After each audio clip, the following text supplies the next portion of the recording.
À table, papa frappa soudainement du poing sur la table et cria. « Tu es égoïste, Stella. Ta sœur te surpasse en tout point. » Un silence de mort s'installa. Les fourchettes à moitié dans la bouche, les regards fuyant l'un de l'autre. Maman reprit son souffle. Mes cousins se tortillèrent d'inconfort, et ma sœur se contenta de sourire, comme si elle n'attendait que ça. Je ne pleurais pas. Je ne protestais pas. Au contraire, j'éclatais de rire. « Bien joué », dis-je d'un ton détaché. Alors je ne lui paierai plus de loyer. Le silence qui suivit fut pesant. Papa devint rouge comme une tomate, sa chaise grinça violemment sur le sol tandis qu'il se levait et me pointait du doigt comme si j'étais une étrangère. Dehors, gronda-t-il. C'était censé être un dîner en famille. Au lieu de cela, ce fut la nuit où tout bascula. En entrant chez mes parents ce soir-là, je m'étais promis de tenir le coup jusqu'au bout. C'était l'anniversaire de maman, après tout, et elle méritait bien une soirée de tranquillité. La maison embaumait le poulet rôti et le pain à l'ail, cette odeur qui me rappelait toujours la maison.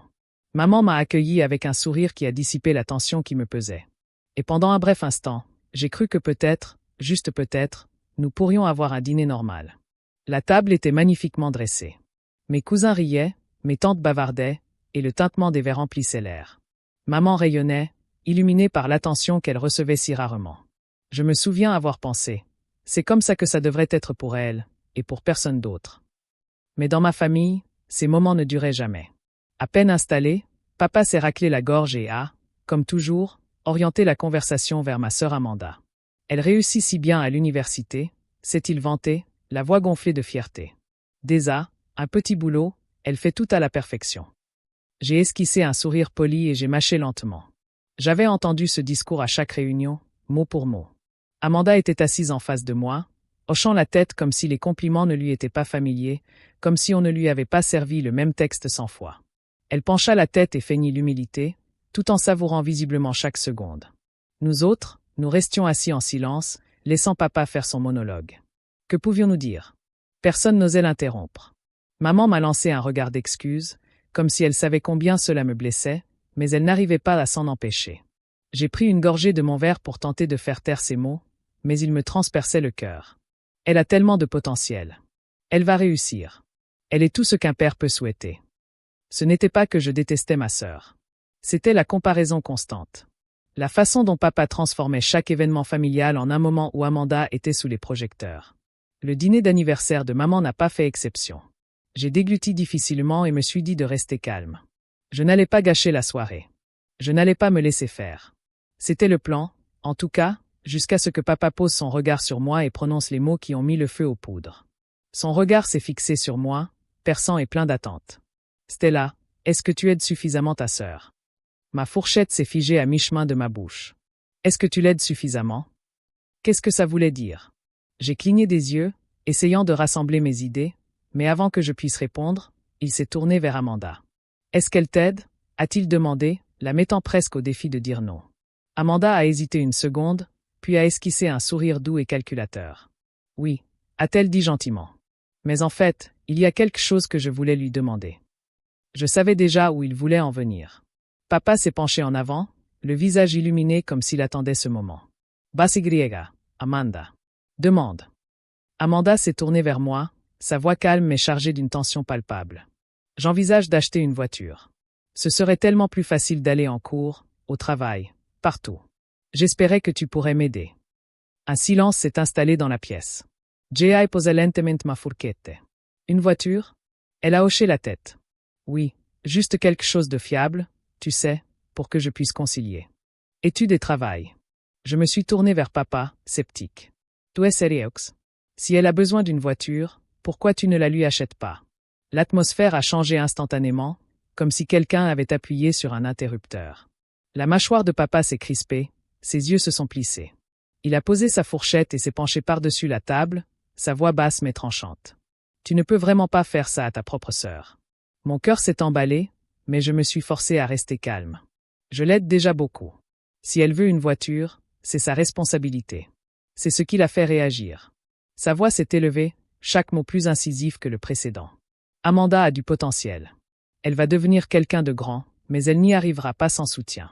J'ai dépensé la moitié de mes revenus pour qu'elle ait ce dont elle a besoin, parce qu'elle le mérite. Et toi? Tu n'es même pas capable de faire ça pour elle. Amanda fixait son assiette, feignant la gêne. Les autres convives restaient figés, témoins de la scène. Puis le visage de papa se crispa de colère et il prononça ces mots qui résonneraient dans ma tête pendant des années. Elle est meilleure que toi. Elle l'a toujours été et elle le sera toujours. Un rire m'échappa avant même que je puisse le retenir. Très bien, dis-je en le regardant droit dans les yeux. Alors peut-être qu'elle pourra commencer à payer pour elle-même. Ces mots résonnèrent comme du verre brisé.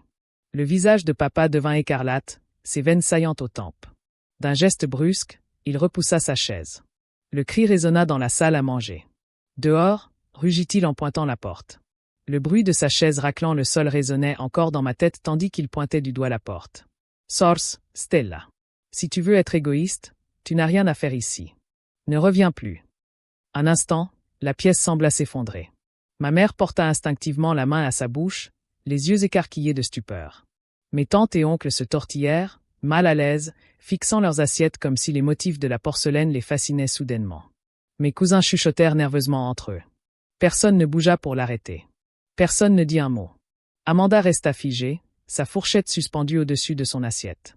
Elle ne me défendit pas, ne lui dit pas de se calmer. Elle baissa simplement les yeux et laissa le silence parler pour elle. Je me levai lentement et repoussai ma chaise avec un calme délibéré. Mon cœur battait la chamade, mais je forçai un rire strident dans le silence de la pièce. « D'accord, dis-je.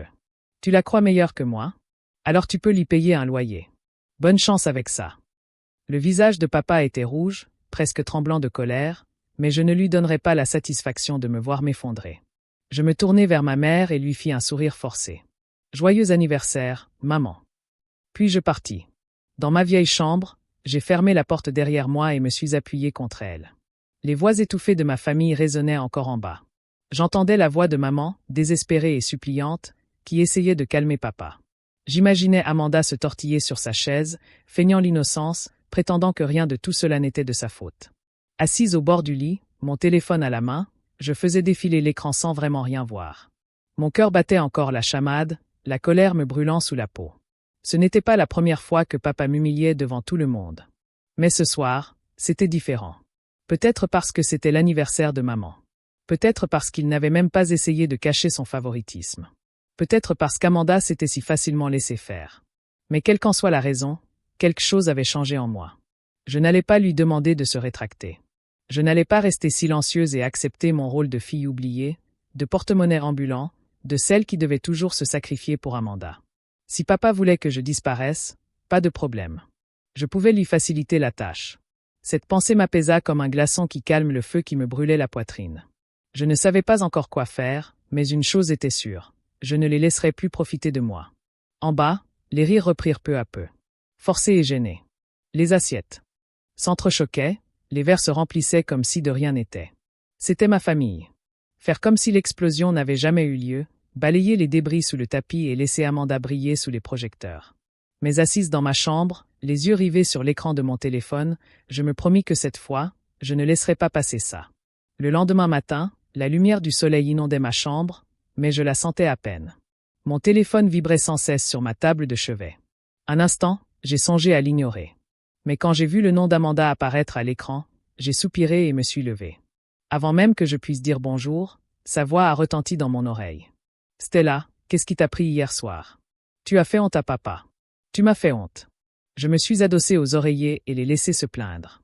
Pendant 7 minutes, elle a continué à me répéter que j'étais enfantine, que je devais toujours tout faire toute seule, qu'elle n'avait demandé qu'un peu d'aide. Je n'ai pas discuté. Je ne l'ai pas interrompu. J'ai simplement tenu le téléphone à distance et fixé le plafond jusqu'à ce que sa voix finisse par se fondre dans le bruit ambiant. Quand elle a repris son souffle, j'ai raccroché. Aucune explication, aucune défense, juste le silence. Peu après, on a frappé doucement à ma porte. Je n'ai pas bougé. On a frappé de nouveau, suivi d'une voix fatiguée. « Stella, c'est maman. » J'ai soupiré et ouvert la porte. Elle était là, en robe de chambre, les bras croisés, l'air épuisé comme si elle n'avait pas fermé l'œil de la nuit. « On peut parler ?» a-t-elle demandé. Je me suis écarté. Elle est entrée lentement, comme si elle hésitait à s'asseoir ou à garder ses distances. Finalement, elle s'est assise sur le bord de ma chaise de bureau et s'est frottée les tempes. « Ton père était en colère », a-t-elle commencé doucement. Il ne pensait pas ce qu'il a dit. Oh, il le pensait vraiment. Elle a grimacé. Tu sais comment il est, Stella.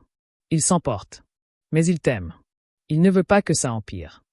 Je l'ai regardé d'un air sévère. Il m'a dit de partir et de ne jamais revenir. Et tu veux que je fasse comme si c'était juste quoi?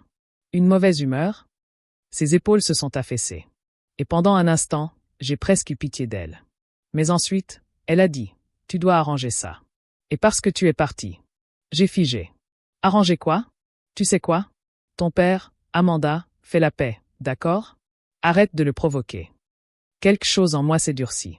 Je l'ai fixé du regard, la voix calme, mais glaciale. C'est déjà pire, maman. Et tu sais quoi? Ça va aller. Je vais lui faciliter la tâche. Ses sourcils se froncèrent, la confusion traversant son visage. Stella, ne fais rien que tu pourrais regretter. Je ne répondis pas. Après quelques secondes, elle se leva, soupira profondément et sortit en refermant la porte. Je restai assise là un long moment, les mains jointes sur les genoux. J'entendais encore ses paroles. Arrange ça. Mais elles ne firent qu'attiser la colère en moi. Si papa voulait que je parte, je lui donnerais exactement ce qu'il voulait, et je ferais en sorte qu'il comprenne à quel point il m'avait prise pour acquise. Cet après-midi-là, mon téléphone vibra, une nouvelle série de messages d'Amanda. J'ai failli les ignorer jusqu'à ce que l'un d'eux attire mon attention. Amanda, tu as retiré de l'argent du compte. Un sourire lent se dessina sur mon visage. Moi? C'est mon argent. J'ai juste décidé d'arrêter de le partager. Moins d'une minute plus tard, elle appela. Yelaisa Isana. Puis un autre message arriva. Desperate et furious. Amanda, Stella, j'avais besoin de cet argent. Qu'est-ce qui vous prend? Je ne pris même pas la peine de répondre. Elle avait vidé ce compte pendant des mois en loyer, en courses, en Uber, et même en achat compulsif sur Amazon.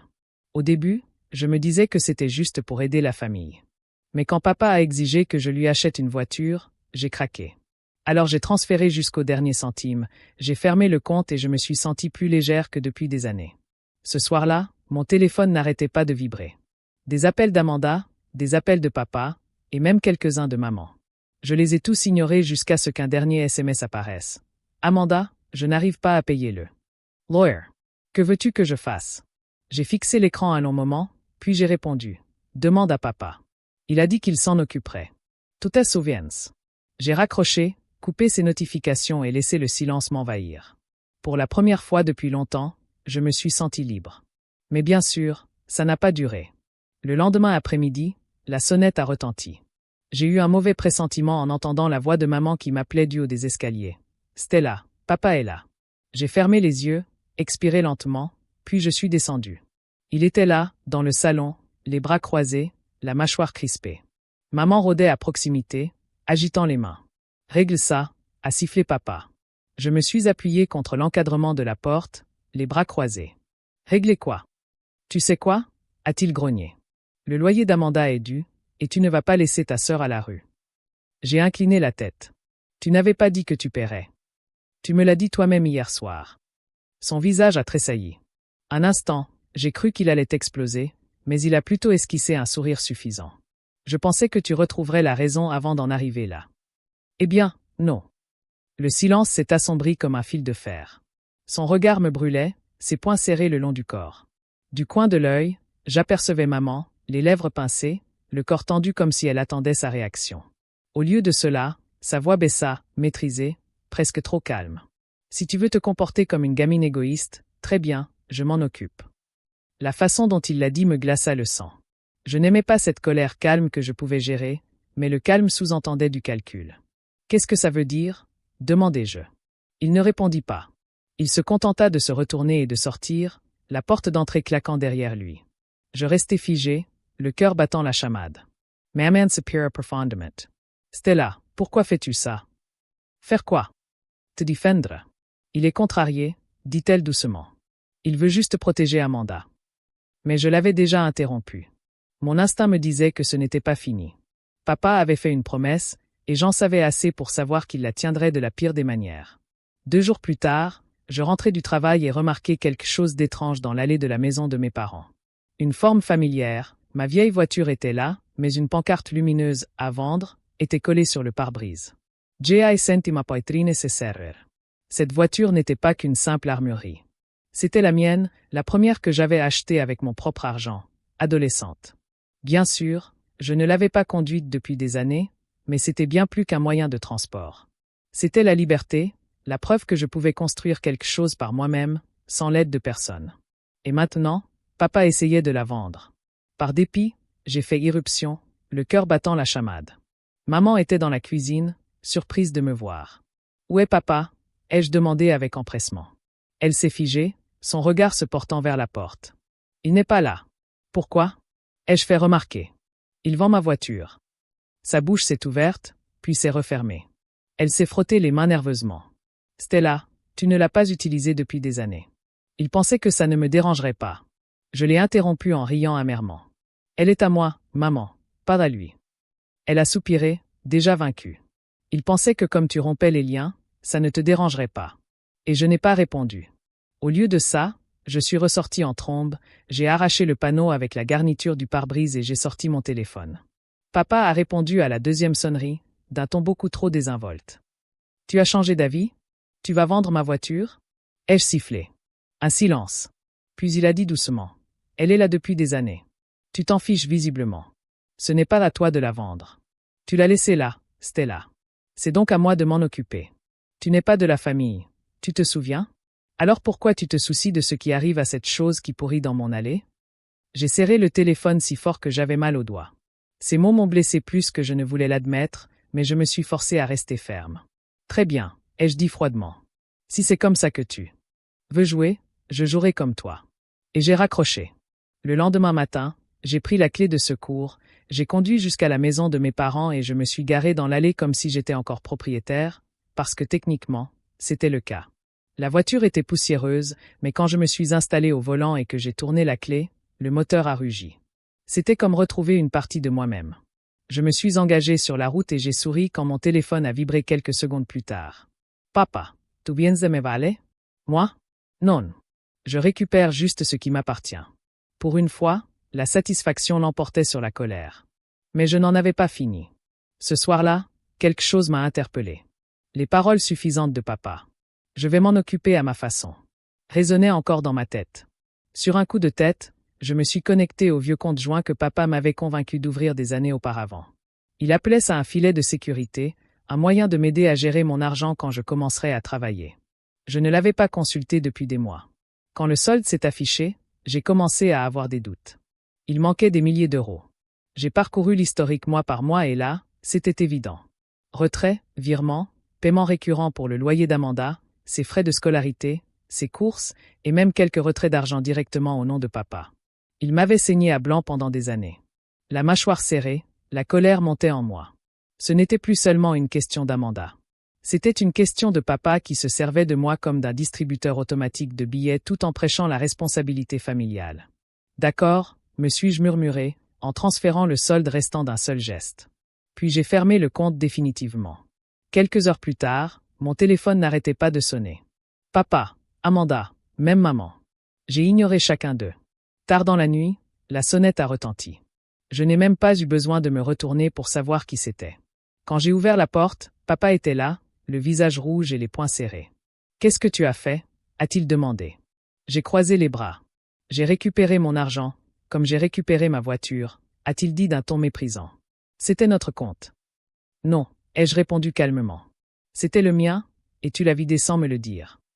Il s'est approché, sa voix se transformant en un grognement. Cet argent a aidé ta sœur. J'ai incliné la tête et les regardé droit dans les yeux sans ciller. Tu n'as pas dit qu'elle était meilleure que moi? Alors elle s'en sortira. Pour la première fois de ma vie, je l'ai vu sans voix. Il est resté là, respirant bruyamment, mais il n'y a pas eu de réponse, seulement le silence. Finalement, il a tourné les talons et s'est éloigné. Et pour la première fois depuis des années, j'ai ressenti une sorte de liberté.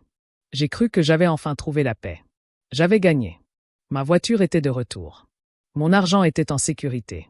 Pour la première fois depuis des années, je me sentais enfin indépendante, sans que papa ne tire les ficelles. Mais cette paix fut de courte durée dans ma famille. 2 jours plus tard, en rentrant du travail, j'ai eu un mauvais pressentiment. Le salon semblait plus vide. J'ai d'abord cru rêver. Puis mon regard s'est porté sur un coin. Ma télé à écran plat avait disparu. Mon cœur s'est serré.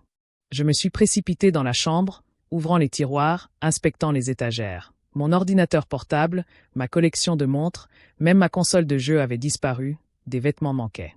C'était comme si quelqu'un avait tout saccagé dans l'appartement avec un chariot. La panique m'a envahi. Il n'y avait aucune trace d'effraction. Les serrures n'étaient pas forcées, ce qui ne pouvait signifier qu'une chose, le cambrioleur avait une clé, et seuls mes parents avaient un double. Je n'ai pas hésité. J'ai pris mon téléphone et je l'ai appelé. Il a répondu à la deuxième sonnerie, d'une voix détendue, presque moqueuse. « Qu'est-ce que tu veux? Où sont mes affaires ?» ai-je sifflé. Un silence. Puis, d'un ton si désinvolte que j'en ai eu la chair de poule. « De quoi tu parles ?» Mes poings se sont serrés. « Ne joue pas avec moi, papa. Mon appartement est propre. »« Où sont mes affaires ?» Un autre silence. Puis sa voix est devenue plus froide, presque suffisante. « Si tu ne comptes pas aider cette famille, Stella, alors tu n'as pas besoin de tant de luxe. » La colère m'envahissait. « Tu as volé. » Il ne l'a même pas nié. « Tu as tout pris à Amanda. Tu as vidé le compte. Tu nous as laissés dans un tel pétrin. J'étais juste en train de réparer les dégâts. Tu as mis mes affaires en gage. » Ai-je hurlé, la voix tremblante de rage. « J'avais besoin d'argent, a-t-il dit sèchement. La famille avant tout. Tu le saurais si tu n'étais pas aussi égoïste. » Pendant un instant, j'ai eu le souffle coupé. Mon propre père avait cambriolé mon appartement et m'avait volé, et il pensait pouvoir s'en tirer parce que c'était de la famille. J'ai forcé ma voix à garder un calme glacial. « Tu viens de faire la plus grosse erreur de ta vie. » Puis j'ai raccroché. Assise sur le canapé, je fixais les étagères vides, la colère me consumant.